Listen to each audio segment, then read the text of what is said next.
তোমাদের ক্ষমা করে দিতে পারতাম, কিন্তু তোমরা তো কেউ আমার চরণে অপরাধ করোনি।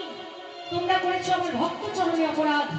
তাছাড়াও তোমরা কি শোনোনি, আমি তো নিজ মুখে বলেছি, আমার নররূপী লীলাকে দর্শন করে যদি কেউ এক মুহূর্তের জন্য আমাকে মনুষ্য জ্ঞান করে, তবে তার মতো দুরাচার, তার মতো পাপাচার কেউ হয় না। আমি অভিশাপ দিলাম, ও ভোলানাথ, তুমি ওই নরকুলে জন্মগ্রহণ করবে, শান্তিপুরের সীতানাথ রূপে। তোমার নাম হবে অদ্বৈত আচার্য। আর ও ব্রহ্মা, তুমি আমার ধনু চুরি করেছিলে। ধনু চুরি করে কারা? জবনরা। তুমি জন্মগ্রহণ করবে মুসলমান কুলে। আহা, তুমি জন্মগ্রহণ করবে হিন্দু কুলে, কিন্তু লালিত পালিত হবে মুসলমান কুলে।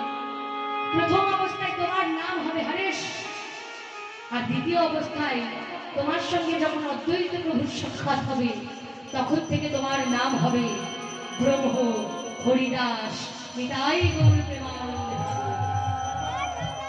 আর আমার নররূপী লীলাকে দর্শন করে তোমরা সর্বপ্রথম এই জগৎবাসীকে জানাবে, তবেই এই জগৎবাসী জানবে, তার আগে নয়। ব্রহ্মা ভোলানাথ বলে উঠলেন, ভগবান, তুমি আমাদের অভিশাপ দিয়েছো, তাতে আমাদের কোনো দুঃখ নেই, তাতে আমাদের কোনো কষ্ট নেই। তবে কথা দাও, আগত কলিযুগে জন্মগ্রহণ করে এই ভুলই যেন আর দ্বিতীয়বার না করতে পারি। আমরা যেন তোমার লীলা মাহাত্ম্য জানতে পারি, বুঝতে পারি। ভগবান বললেন, ওগো ব্রহ্মা, ওগো ভোলানাথ, এতদিন ধরে আমি জানতাম তোমরা বড়ই বোকা, কিন্তু আজকে দেখলাম কিন্তু আমার লীলা মাহাত্ম্য তোমাদের জানা দেখি আমি ছাড়া এত বড় স্পর্ধা আছে কার? কিন্তু ইচ্ছে যখন প্রকাশ করেছ, আর নাম যখন আমার ভক্ত বাঞ্ছা কল্প করুন, কথা দিলাম, কথা দিলাম, আমিও কলিকালে জন্মগ্রহণ করব শচীনন্দন গৌর হরিরূপে।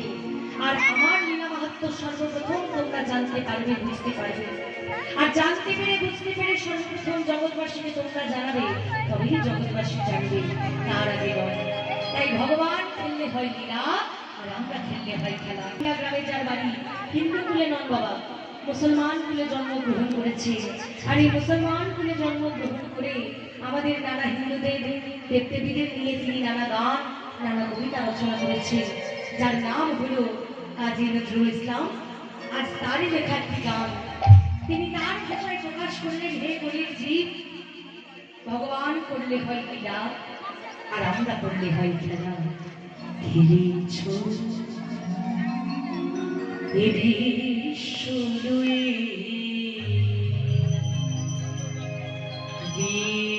বিরাট শিশু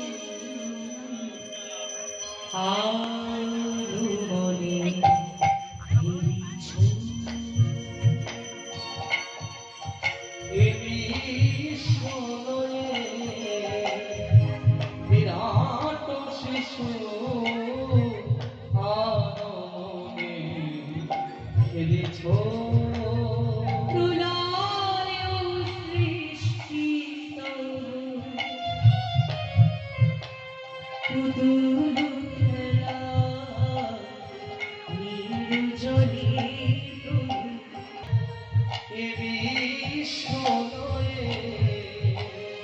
বিরাট শিশু আনমনে, খেলেছ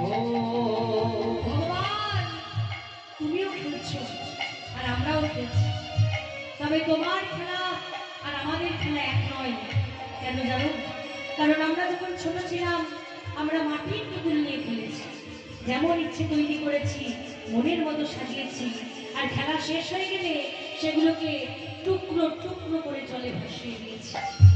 তুমিও খেলছো, ইচ্ছে মতো তৈরি করছো, মনের মতো সাজাচ্ছ, আর খেলা শেষ হয়ে গেলে সেগুলোকে টুকরো টুকরো করে তুমিও জলে ভাসিয়ে দিচ্ছ। পার্থক্যটা কোথায় জানো?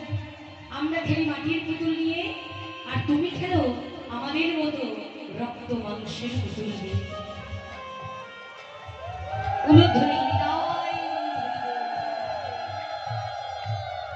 আমরা খেলি সংসার খেলার মাঝে, তুমি খেলো কোথায়?